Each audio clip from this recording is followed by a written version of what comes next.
So once again, a little late to the party on this news story, a bombshell really, dropping late last week. So a few days late to talking about it, but I really appreciate you tuning in because I think this is extremely important and something that maybe some of the other YouTube content creators out there aren't necessarily talking about. And also, things might change. There is still so much in the air regarding the House settlement, the application of Title IX, and the way things are going to go with NIL. But because of the memorandum that was just dropped by the U.S. Department of Education last Thursday night, saying that colleges and universities must make financial assistance funds from name, image, and likeness, NIL related compensation proportionately available to female and male athletes.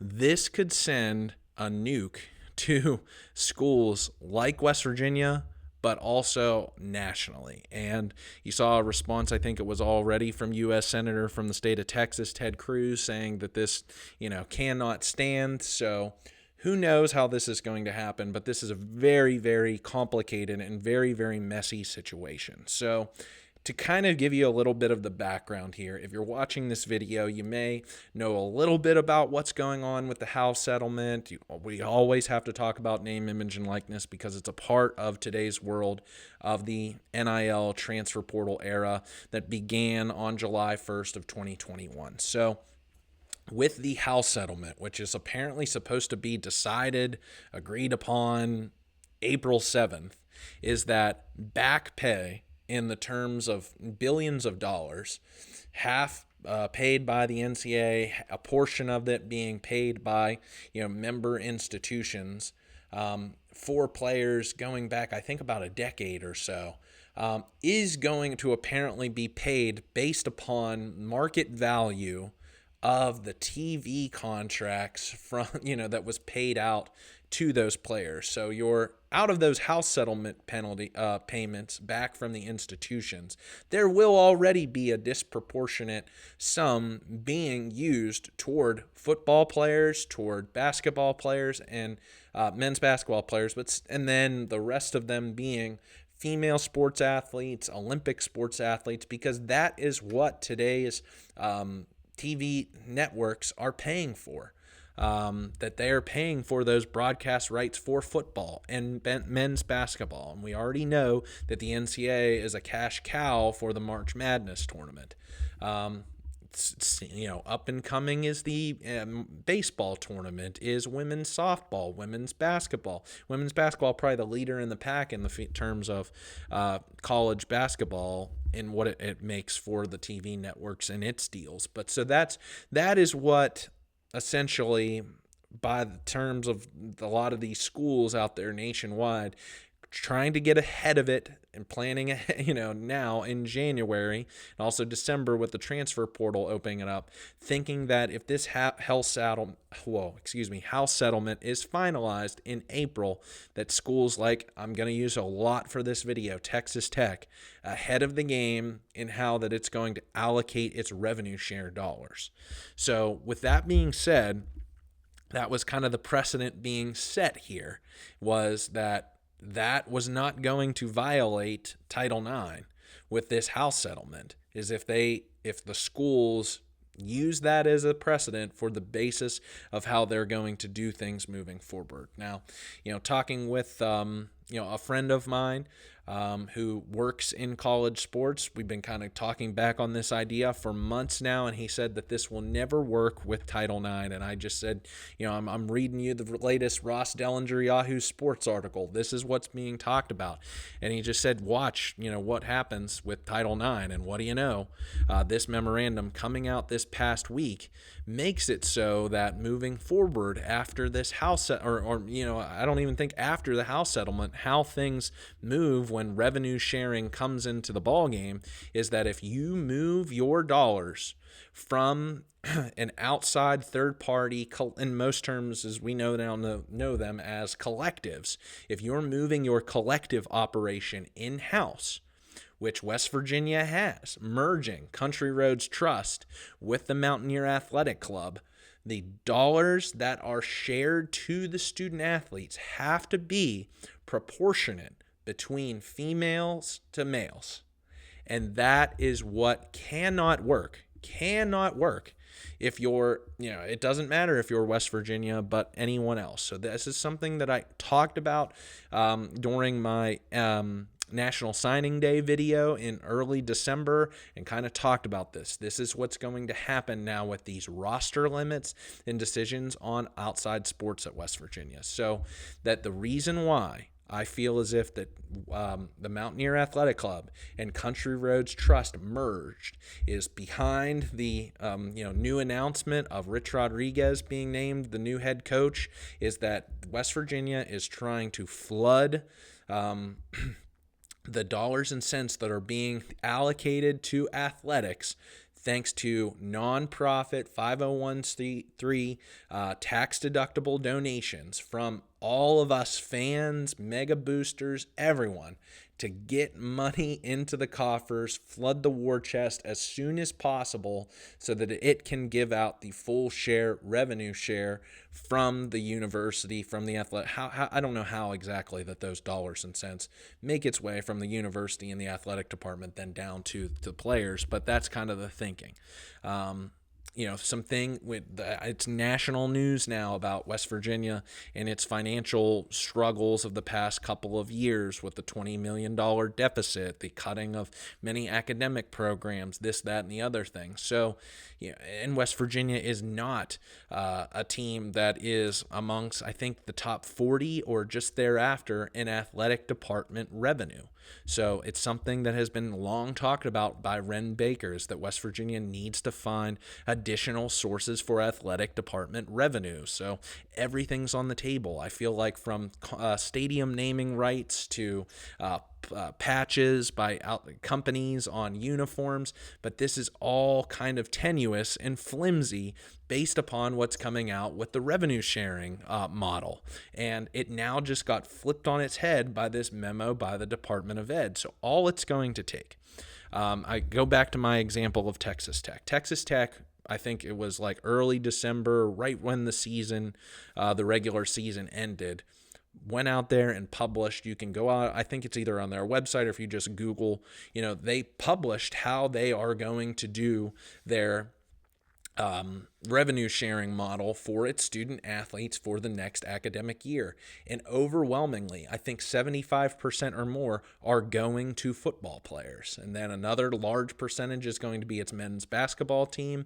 And then I think it's equally between Texas Tech's men's Olympic sports and its female sports. And that is the way that they're doing things, being totally transparent about that. Some good, in a world I feel like that is so, dark and secluded here in college football, and you never really know the full breadth of the situation because of this dark world of NIL and the money that's involved. I appreciate being able to use Texas Tech in this model, but based upon that formula, all it would take is for one women's cross-country runner or one women's swimmer or one, let's use a men's sport, wrestler, to go and sue Texas Tech University based upon its NIL distribution practices in the name of Title IX. That's how that those lawsuits could be played out, and the whole system comes crashing down. So unless something comes, this is why, head football coaches, conference commissioners, university presidents, everyone for years now have been saying that they need some sort of congressional approval on so many of the things that they do now in this landscape of NIL. This is what's going to be needed. Things will get caught up in litigation. It feels like for years, I feel like all over the place, if it's one lawsuit on another and another and another and another, and like we're talking about another potentially House Settlement 2.0 coming down the road.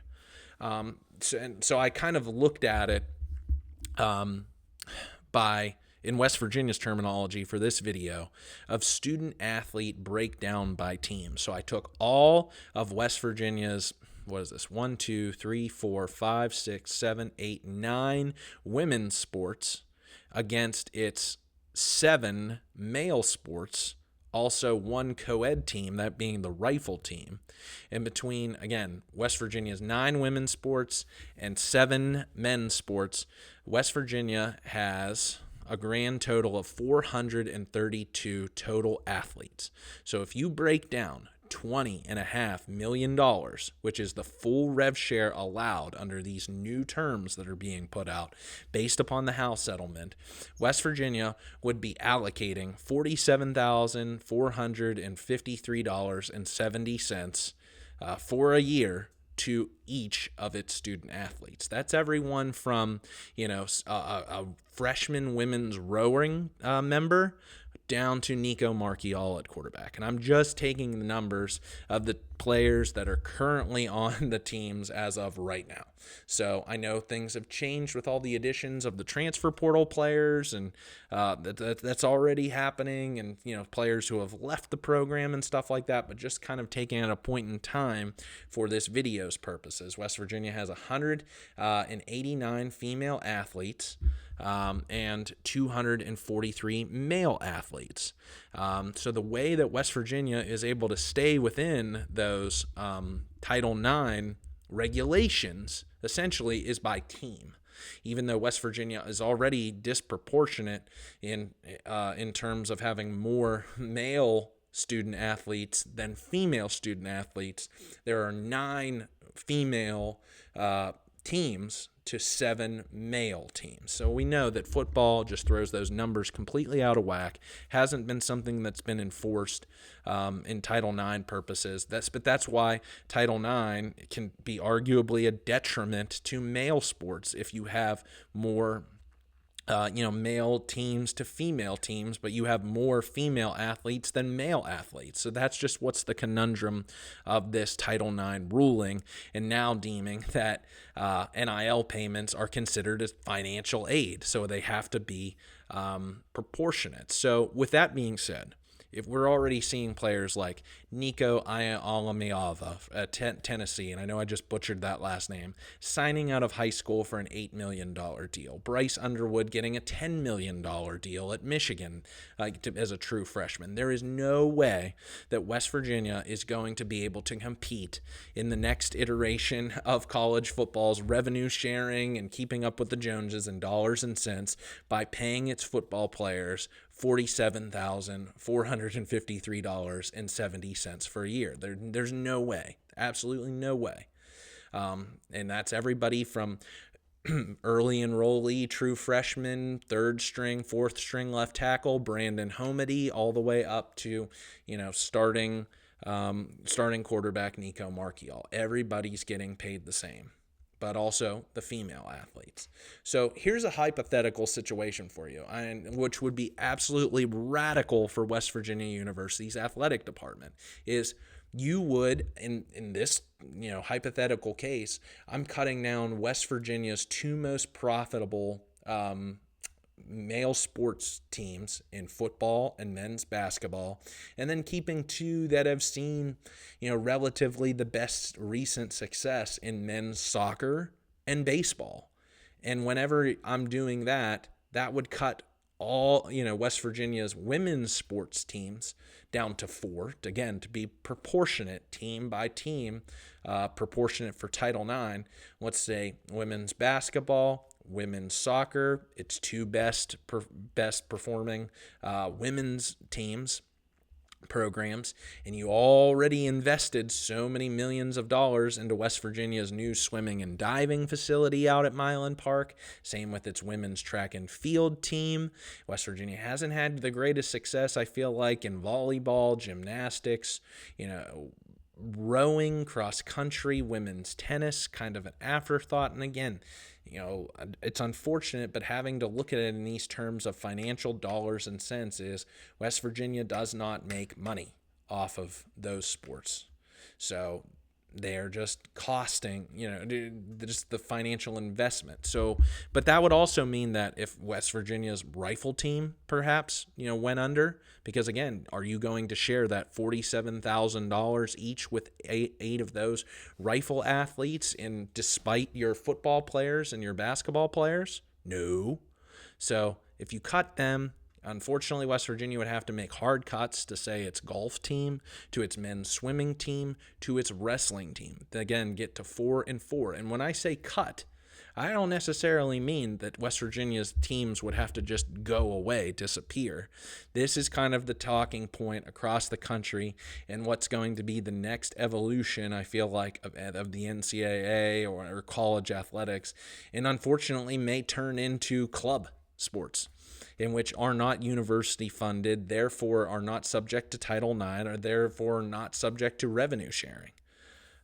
So you might still have an iteration of West Virginia University wrestling, and you could still, have a head coach. But again, who's going to coach a club sport non-affiliated with the NCAA varsity sport?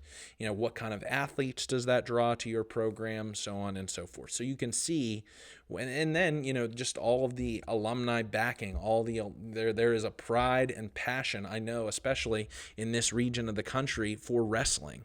It's not a sport that gets so much love because so many guys go on to the professional ranks afterwards, but, college wrestling is the pinnacle of the sport. Same with and then some, but, very small numbers at that point then are able to go on and compete at the Olympic level. But so college at mass, I would say, is where, college wrestling is so popular. So that's just would be a tough pill to swallow. And then in terms of, the women's sports, looking this up, there are 45 women's student athletes on the West Virginia University rowing team. So, and I know a lot of them are not on scholarships. So the what in terms of enrollment, I know in a grand scale of things, a 20,000 plus student body, what is the difference of 200 students? But you get what I'm saying. That's 1%. 1% that you're now losing, who, if per se they don't want to play club sport level, they have other options to go elsewhere, so on and so forth. So it's not a good situation whatsoever. But again, to be Title IX compliant, if this memorandum and these stipulations stay, as the Department of Ed is trying to lay out, if you cut West Virginia down to 4 men's teams and 4 women's teams, that would be 197 student athletes down to a total of 235. That means now the number almost doubles to now $87,000, 234 cents, $234.04. So again, you're paying that same number now to all of the 14 or so players on your women's basketball team, same 27 on your women's soccer team. So, is that a number, $87,000, that much different to a player that you're trying to attract out of the transfer portal to now come play for West Virginia and make an impact to take West Virginia from, right on the precipice for competing for a Big 12 championship to getting them over the top? Absolutely not. That is not going to work. I make fun of this situation, but this is, you kind of have to just laugh about it because, oh my gosh, this is the chaos. This is the headache that is college athletics right now. And why it is just an untenable, unwinnable situation under this current model of, these outside third-party collectives, which, you don't get that nonprofit tax-deductible donation to, but if you have ultra wealthy billionaire, millionaire donors, you look at a team like Oregon and Phil Knight and his Nike connections, or what Dave Portnoy does for Michigan, or you can just think about it, or all the mega wealthy donors down in the state of Texas that support those programs as much as they do. So this is what, unfortunately, it's come to, and this memorandum from the Department of Ed was a nuclear bomb to everyone's plans. So again, if West Virginia even trimmed the rosters on those teams, of the 8 teams that it have, 4 women's and 4 men's, if I'm taking, I know you have 11 starters in soccer, so, with say 7 players in reserve on your roster. So you're down to 18 for women's soccer, 18 for men's. If you have, I don't know off the top of my head how many swimming events, but if you have somewhere in the ballpark, I think of 18 is what I read. Can a couple of people double up on events? When they have to do group medley races, can they team up? Do you only need 15 on a swimming roster, 20 on a track and field roster? And if there's 26 on a roster in Major League Baseball, that sounds good enough, I feel like, for me, for a college baseball roster. So 26 on the on the baseball team. You cut the basketball teams down to 15 on each, men's and women's, and then football could be fully funded to 105 players on a roster, even though, I think that's a little high. So maybe you cut the football roster. If there's 53 men on an NFL roster, a full active roster, 53 man, could you cut it to 65? Does West Virginia really need 105 athletes? I know this is radical. I'm giving you a crazy, that is a 58% reduction in student athletes from where we sit here right now on January 20th, 2025. But I'm telling you, this is what could be coming down the pike if everything with revenue sharing and if everything holds with Title IX, is that West Virginia would just be one lawsuit away, if it's out of compliance with Title IX, but this is not going to work. So again, you trim the football roster to 65 athletes and all of the others that I've talked about. So even if you got to, I guess, some sort of Title IX lawsuit arguing that football players get paid more, because there's only 120, you would then have 127 other athletes across 7 of West Virginia's other sports, and then 65 on the football team. So that gets West Virginia down to 182 student athletes at the university. Divide that by $20.5 million, and that is now $112,637.36. So to someone like me, probably someone like you watching this video, holy moly, I would kill to have, to be a student athlete living the life at the Division I Power 4 level in Morgantown, not only having full room and board, tuition paid for, all your gear, this, that, and the other thing, but then getting paid on top of it $112,000. But still, if that were to happen, that is not what is going to work for some of the more high-profile athletes out there in college football these days. So I don't know how West Virginia does this. That is what, so perhaps if West Virginia went so radical as to that with, again, making those other sports clubs to cut down to 4 women's, 4 men's teams, everybody else becomes club, cutting down the rosters to that, kind of skeleton crew, that bare bones minimum for what you need, to make those revenue sharing payments as attractive as possible. And again, maybe I'm wrong. Maybe I'm wrong that West Virginia doesn't keep its women's track and field and women's swimming teams. But again, when you invest millions of dollars into a facility, why, are you just going to let that go to waste to be club sports teams? I don't think so. So that's why I think it will take very hard audit, very hard look at what programs you are going to keep varsity, because then that's counted against your Title IX and your revenue sharing. So, wow. So that's ultimately what I called a little over a month ago on National Signing Day that we're going to have to watch. West Virginia's football roster is already over 90 athletes, student athletes, for next fall. We know that more maneuvering and in and out of the transfer portal is going to happen after the spring practice season, and by then we might have a thing or two or understanding about the House settlement. Something might come and or change within the Department of Education and this memo about female athletes being paid proportionately in NIL dollars to male athletes, because this just can't work. It's just not going to make sense. What will be radical and nuclear coming down. And that's, just to addressing the point about, fairness and equity between women's sports and men's sports, because this is always, in the national news and always being talked about. It's just, it's a market driven economy that if and ESPN and Fox and any of these other power players in today's media world for television dollars want to invest in women's sports. I feel like ESPN being the one who's made that commitment in women's basketball, in softball, so on and so forth. Like, great, that's awesome.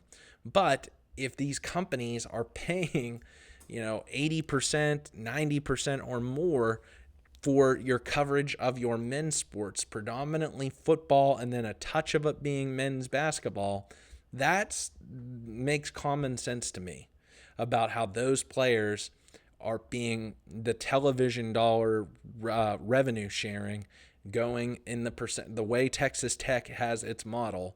I feel like makes the most sense because that is what the TV networks are investing in. Now, is that fair for the women's athletes? I can see their argument on the opposite side, arguing against well, hey, why are we being paid, 1/10 of what a football player is being paid? But to that point, I would argue that that is what the TV networks are being paid. But that is where the lawsuits will come in. That is where, a women's basketball player or a softball player or beach volleyball, in the case of Oregon, I feel like the last couple of years ago that case came up. It just takes one lawsuit. It takes one judge, if this goes all the way up to the Supreme Court, to then rule in the favor of the female student athlete or anyone else, and the whole system comes crumbling down the way things have in college athletics. But right now, there's just no way that without a third party NIL collective. And I know with this House settlement, reading an article by Ross Dellinger, I think it was a week or so ago, that I think Deloitte is going to be some sort of NCAA clearinghouse moving forward for deals between student athletes and third parties. They're trying essentially to get third-party NIL collectives out of college sports. And what I'm saying here is I don't know if that's going to be the case because that is not market value. Even, again, making all of the radical decisions in trying to play what's musical chairs with how many men's sports and women's sports an athletic department has, how many athletes that it has within those teams, all to get to a number of just over $100,000 per student athlete.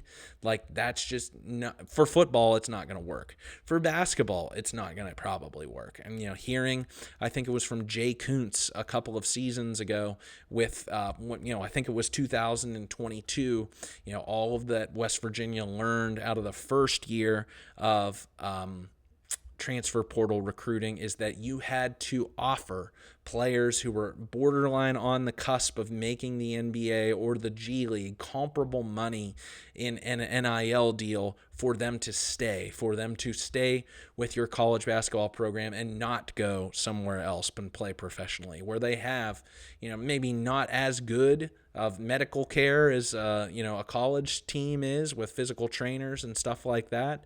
And, maybe not as nice conditions of, the stadiums that you're playing in, or your travel component, or your locker room, or, of what but you're getting paid, not having to be in class, things like that you have to deal with whenever you're a collegiate athlete versus a professional athlete. Whether you think that's more cushy being in college versus the pros or vice versa, that is on you. But that will not work, that type of revenue sharing distribution for football and for men's basketball, which are your only two profitable sports. So it was a big merger, all for Country Roads Trust to come in-house to the Mountaineer Athletic Club, but very quickly as I feel like the same calendar year, We could see a situation in which, again, Country Roads Trust moves outside the athletic department so that it can, the same kind of scenario that's been going on, I feel like, for 3 years now is going to happen once again. And then how are we West Virginia football fans supposed to compete, again, not only for conference championships, with national championships, when you have teams like Ohio State that have the number one athletic department budget in the country, also have a $20 million football roster funded by NIL dollars. And that is what is so challenging, is that is 90%, I feel like, of what is becoming big-time college football and big-time college basketball anymore, just like Major League Baseball, is how much money do you have in the payroll to spend in a system that is not controlled by the NCAA, and like that we don't have this league that has all of these rule reforms that are absolutely necessary. Nick Saban just talked about this earlier, so maybe it was a good thing that I waited to make this video until now, just before the national championship game, is that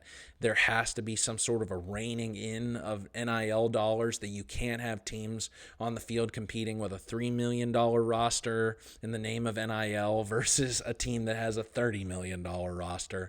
And that's could quickly come if teams like Texas, Ohio State, Oregon, Michigan go all in. And then what are teams, in that next cut, like a West Virginia, like a Virginia Tech, like a Maryland, like a Louisville, going to do about it? How are you supposed to compete with that? So that is why this is such a hurricane. If you feel as if, like, I don't understand this, I don't care about the business of college sports, I just throw my hands up at it, all I care about are the games, just talk to me about the games, that's fine, completely understand. But as someone who looks at how everything up here, all that's going on, the pie in the sky with big business and conference realignment and TV contracts and legislation coming down for the government, then affects your fall Saturdays, that is what I'm like trying to keep my eye on, keep a notice of how all of this then trickles down to how much talent can be on the Mountaineer football roster at the end of the day. With the men's basketball team, loved seeing that win this past weekend over Iowa State. Want to see more wins like that under head coach Darren DeVries. But the only way to do so is if West Virginia can continue to stay afloat, keep up with the Joneses in terms of NIL dollars and all that's involved with revenue sharing and this, that, and the other thing. So you think I'm crazy? Did you not know anything about this? Where's your contentions with me? If you're trying to stay on top of this as best as humanly possible, I'm trying to learn about this just as much as probably you are. I don't have a law degree. I'm just a guy who reads a lot of articles and tries to make a very educated argument and can boil down some of the numbers here. So it's very interesting to see how many, in fact, athletes are across West Virginia's, how many did I say? 7 and 9. So, plus one co-ed. So 17 Division I, athletic teams. And I know it has some club sports already, but what could potentially be coming for those non-revenue generating sports? So scary to think about. We'll have to just keep following the news, see what happens, and if anything turns on a dime, I will bring it to you here on this channel, try and be as educated as possible. So if you like this video, please like it so more fans across YouTube can see it. Love to have your comments here in the comment section, and love to have you as a subscriber to my channel. Thanks for tuning in. Tell your friends, tell your family, tell your dog that I do this each and every week and have a lot of fun doing it. And I'll be back. I definitely am going to do a month of January. Going to include that New Year's Eve game against Kansas, kind of a recap to men's basketball here in about 10-11 days. So if there's no giant news, earth-shattering news on the football front to bring you, I'll definitely be bringing that to you about basketball here in about the next week and a half. So thanks for tuning in, everybody. Let's go. Hail West Virginia.